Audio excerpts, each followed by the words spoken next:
اعوذ باللہ من الشیطان الرجیم بسم اللہ الرحمن الرحیم۔ عبید اللہ علیم کی مزاحمتی شاعری از چاند چہرہ ستارہ آنکھیں، اسمار احمد، استاد جامعۃ المبشرین سیرا لیون۔ روزنامہ الفضل انٹرنیشنل، جمعرات 17 اگست 2023۔ شاعروں میں میرا سب سے محبوب آدمی علیم ہے، جو مجھ سے جونیئر ہے، لیکن میری شاعرانہ ذات کی توثیق میں سب سے بڑا کردار علیم نے ادا کیا ہے، جو نے لیا۔ جدید غزل کے نامور شعراء میں ایک نام عبید اللہ علیم کا ہے۔ 12 جون 1939 کو متحدہ ہندوستان کی ریاست بھوپال میں پیدا ہوئے۔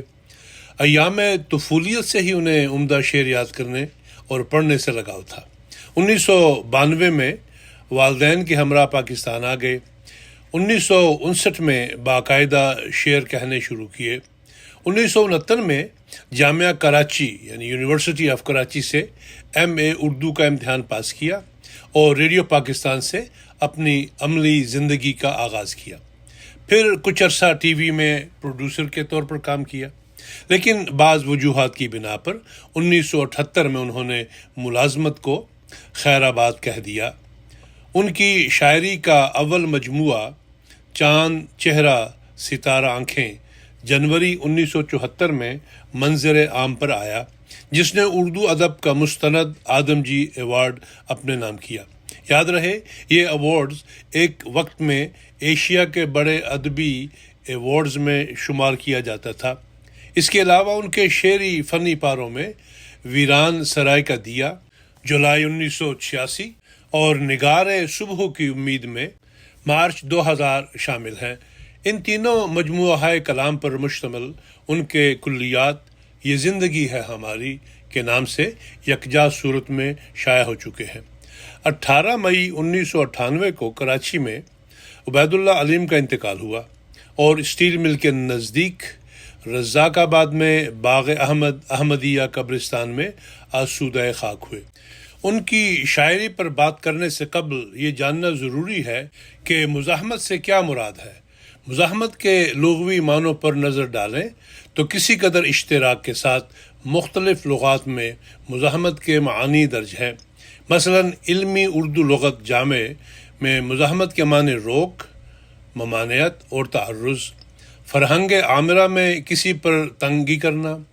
فرہنگ آصفیہ میں مزاحمت کے لفظی معنی کچھ یوں بیان ہوئے ہیں: روک، تعرض، اٹکاؤ، ممانعت اور روک ٹوک، جبکہ انگریزی میں مزاحمت کو ریزسٹنس کہا جاتا ہے۔ ادبی اصطلاح میں مزاحمت سے مراد ایسی روش ہے جس کے ذریعے قلم کار نثری یا شعری اصناف میں معاشرتی، سماجی ناانصافی، جبر و استبداد اور مظالم کے خلاف آواز اٹھاتا ہے اور سچ کا ساتھ دیتے ہوئے جھوٹ کے خلاف علم بغاوت بلند کرتا ہے۔ عبید اللہ علیم کا یہ شعر اسی بات کی ترجمانی کرتا ہے۔ بولے نہیں وہ حرف جو ایمان میں نہ تھے، لکھی نہیں وہ بات جو اپنی نہیں تھی بات۔ کلیات یہ زندگی ہے ہماری، صفحہ نمبر 159۔ ادب کی تخلیق بعض اوقات مزاحمتی روش بن جاتی ہے، کیونکہ اگر ادیب اپنے گرد و پیش وقوع پذیر ہونے والے حالات و واقعات سے مطمئن نہ ہو تو اس کا تخلیق کردہ ادب اس کشمکش کا عکاس بن جاتا ہے۔ اس اعتبار سے ایسا ادب مزاحمتی اور ایسا ادیب باغی کہلاتا ہے۔ ڈاکٹر رشید امجد کے مطابق مزاحمت کی تاریخ اتنی قدیم ہے جتنی ادب کی تاریخ پرانی ہے۔ اردو ادب کے خمیر میں مزاحمت رچی بسی ہے۔ جس دور میں اردو ادب کا آغاز ہوا وہ سیاسی دیوالیہ پن، سماجی و تہذیبی زوال کا عہد تھا۔ شاہان وقت کار سلطنت کی مصروفیات کو پس پشت ڈال کر رنگ رلیوں میں مصروف رہے، جس کے نتیجہ میں دلی کو بار بار تہس نہس کیا گیا۔ بالآخر انگریز سامراج نے اس کی زمام حکومت اپنے ہاتھ میں لے لی۔ اس دور کے شعراء نے ان دردناک حقائق کو محسوس کیا اور اپنے احتجاج کو ضبط تحریر میں لائے۔ چمن خراب کیا ہو خزاں کا خانہ خراب، نہ گل رہا نہ بلبل ہے باغباں تنہا، حاتم۔ دل کی ویرانی کا کیا مذکور ہے، دل کی ویرانی کا کیا مذکور ہے، یہ نگر 100 مرتبہ لوٹا گیا سودا۔ میر و سودا کے بعد غالب و حالی نے بھی مزاحمت کی روش کو ایک حد تک اپنائے رکھا، اور ان کے دور میں مزاحمتی شاعری کو نیا عروج ملا۔ جوش ملی آبادی کو مزاحمتی شاعری میں اس حوالے سے بڑا مقام حاصل ہے۔ قیام پاکستان کے بعد معاشرتی بدحالی، مارشل لا، سکوت ڈھاکہ، بد امنی و بے سکونی، بنیادی انسانی حقوق کے حصول میں ناکامیوں سے غمناک ہو کر بہت سے شعراء نے اپنے اپنے دلوں کے بوجھ کو ہلکا کرنے کی کوشش کی، جن میں حبیب جالب، فیض، فراز، منیر نیازی، افتخار عارف، جون ایلیا اور علیم اس صنف کے نمائندہ شعراء ہیں۔ علیم کی کتاب چاند چہرہ ستارہ آنکھیں میں متعدد اشعار مزاحمتی پہلو لیے ہوئے ہیں، جن میں ان کی سماجی ناانصافیوں، معاشرتی بے حسی، قتل و غارت، دہشت گردی اور ظالم کے مقابل پر آواز اٹھائی ہے۔ اس کے ساتھ ساتھ وہ ان عوامل پر نوحہ کناں ہیں اور مظلوم کی دادرسی بھی کرتے ہیں۔ جون ایلیا نے 1986 میں علیم کے دوسرے شعری مجموعہ کی تقریب رونمائی کے موقع پر ان الفاظ میں عبید اللہ علیم کی شاعری اور شخصیت کے باغیانہ اور سرشور رویے کی عکاسی کی ہے۔ علیم ایک سرکش، سرشور، پیکار طلب اور مردم آزار روح کا نام ہے، جو انسانوں سے الجھتی پھرتی ہے۔ اس کی زبان میں زہر ہے، اور جب وہ اپنی زبان کا زہر دوسروں کی سماعت میں گھول نہیں پاتا تو اس کی کمپٹی میں درد ہوتا ہے، ایسا درد کہ جان کے لالے پڑ جائیں۔ شاعروں میں میرا سب سے محبوب آدمی علیم ہے، جو مجھ سے جونیئر ہے، لیکن میری شاعرانہ ذات کی توثیق میں سب سے بڑا کردار علیم نے ادا کیا ہے۔ عبید اللہ علیم کی طبیعت کی بغاوت نے اس کی آزادی کی راہ میں روک بننے والی ہر زنجیر کو کاٹنا چاہا، اور ان کی شاعری میں یہ عنصر بھی جھلکتا نظر آتا ہے۔ نذیر صدیقی نے ان کی شاعری پر روشنی ڈالتے ہوئے لکھا ہے کہ موضوع کے حوالے سے فرسودگی اور پسماندگی عبید اللہ علیم کی شاعری میں قریب بھی نہیں پھٹکتی۔ ان کے ہاں تازگی اور جدت بے پناہ ہے، اور محض کھوکھلا دکھ اس کے ہاں نہیں، جیسا کہ وہ لکھتے ہیں۔ 3-4 سال ہو گئے علیم کی غزلوں اور نظموں کا مجموعہ چاند چہرہ ستارہ آنکھیں شائع ہو چکا ہے۔ اس کی غزل کے اشعار میں ایک دل زدہ انسان کا دکھ بھی ہے، اور ایک غمزدہ انسان کا غمناک لہجہ بھی۔ دل زدگی یا غم زدگی کوئی نیا موضوع سخن نہیں، لیکن علیم کے ہاں اس موضوع کی فرسودگی کے باوجود شعر میں تازگی محسوس ہوتی ہے۔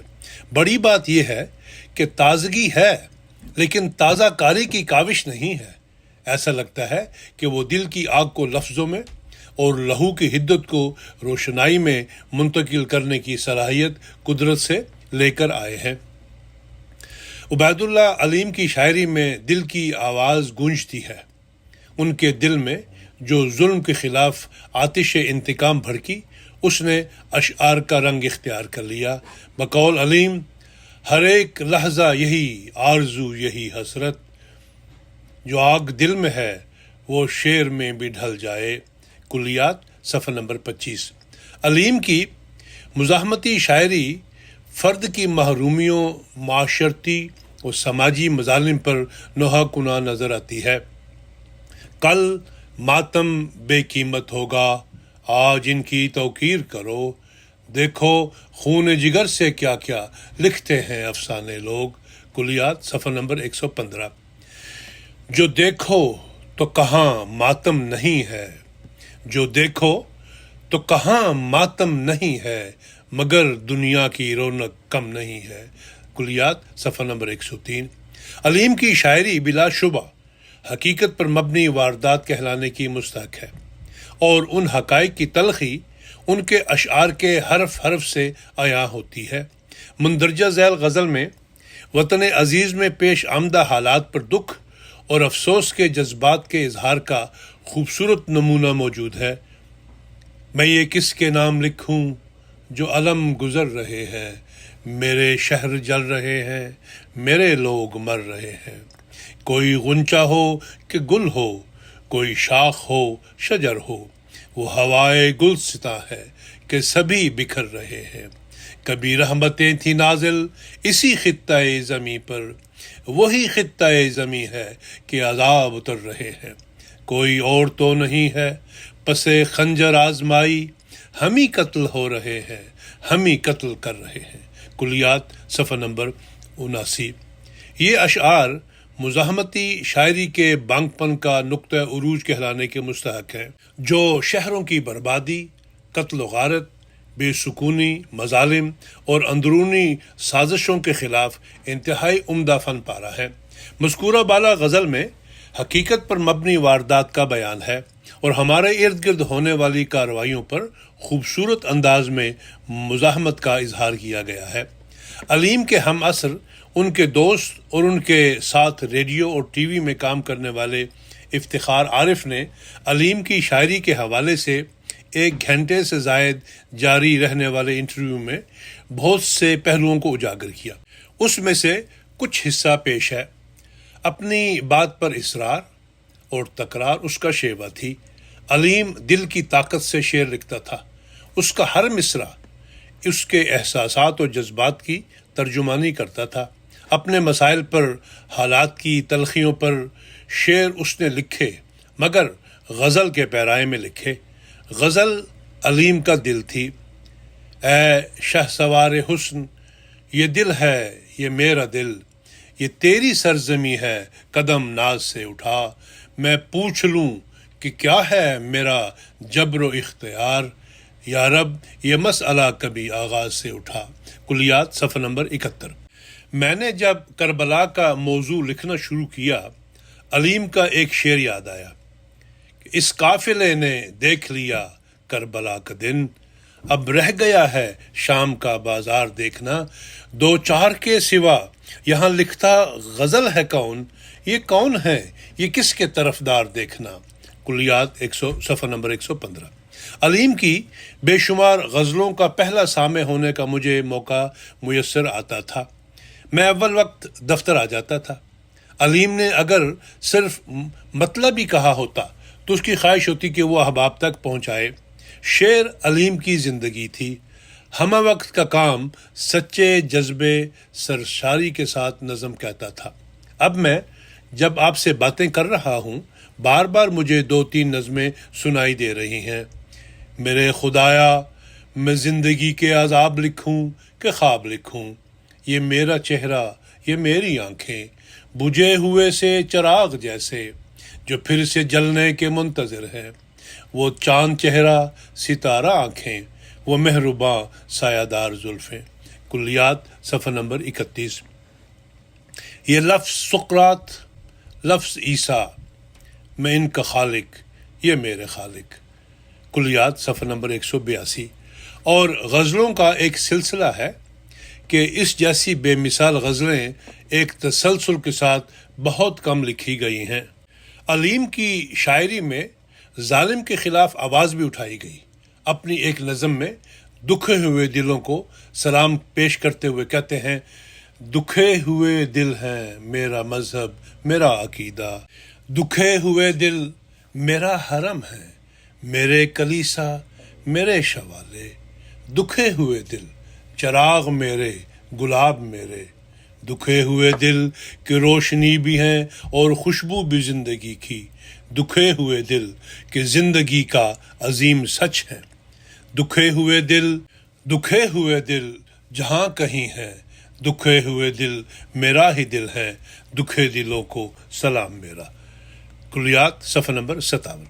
علیم نے جہاں محبت کے جذبے کو اپنی شاعری کا موضوع بنایا، وہاں وہ اس کی بھول بھلائیوں میں اپنے ارد گرد ہونے والے واقعات سے بے خبر نہیں رہے، بلکہ غم دوران کا مزاحمتی انداز بھی ان کی شاعری کا خاصہ رہا ہے۔ اس حوالے سے ڈاکٹر انور صابر لکھتے ہیں، ان کے مجموعہ کلام چاند چہرہ ستارہ آنکھیں میں شامل غزلوں سے ایک خاص قسم کی بے ساختگی، تازگی اور بانگ پن کا احساس ابھرتا ہے۔ محبت کے شدید جذبے کے باوجود علیم نے اپنے گرد و پیش میں پھیلی ہوئی ہمہ رنگ زندگی اور اس کے الجھتے بکھرتے مسائل سے منہ نہیں موڑا اور عہد حاضر کے انسانی رویوں کو بھرپور انداز میں اپنی غزل میں ڈھالنے کی کامیاب کوشش کی ہے۔ علیم کے شعروں میں زندگی کے تلخ حقائق اور انسانی مجبوریوں کا جا بجا تذکرہ ہے، اور ان کی غزل میں مزاحمتی روش نے قاری کی توجہ کو حاصل کیا ہے۔ یہ سجا سجایا گھر ساتھی میری ذات نہیں، میرا حال نہیں، اے کاش کبھی تم جان سکو جو اس سکھ نے آزار دیا۔ میں روتا ہوں اور آسمان سے تارے ٹوٹتے دیکھتا ہوں ان لوگوں پر جن لوگوں نے میرے لوگوں کو آزار دیا۔ کلیات صفحہ نمبر 19 اور 20۔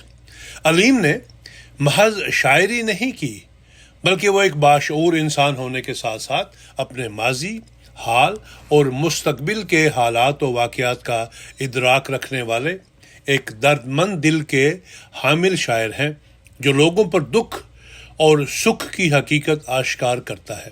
اس حوالے سے شمیم نوید اپنے ایک مضمون جو ادبی مجلہ فنون میں شائع ہوا تھا، عبید اللہ علیم کے یہاں ایک ایسا گہرا تنقیدی شعور ملتا ہے جو آج کے بہت کم شعراء کو نصیب ہے۔ اس کے یہاں ماضی کا مطالعہ، حال کا مشاہدہ اور مستقبل کا تصور اتنے نکھر کر سامنے آتے ہیں کہ ان تینوں اجزاء کے امتزاج کو دیکھ کر ہم اس کی تاریخی بصیرت کی طرف واضح نشاندہی کر سکتے ہیں۔ عبید اللہ علیم کی شاعری حقیقت اور واقعیت کی نری تصویر نہیں، بلکہ ان کی فنی تعبیر ہے۔ اس کے احساسات، جذبات، تخیلات و واردات، شعور و ادراک زندگی کے عوامی رد عمل سے زیادہ بالیدہ، مرکب اور منفرد ہوتے ہیں۔ علیم کی شاعری کے اسی بانگ پن اور حقیقت نگاری کے عناصر سے اس کی مزاحمتی شاعری کے پہلو اجاگر ہونے کے ساتھ ساتھ ان کی غزلوں میں اضطرار اور بے قراری کا عنصر بھی ابھرتا ہے۔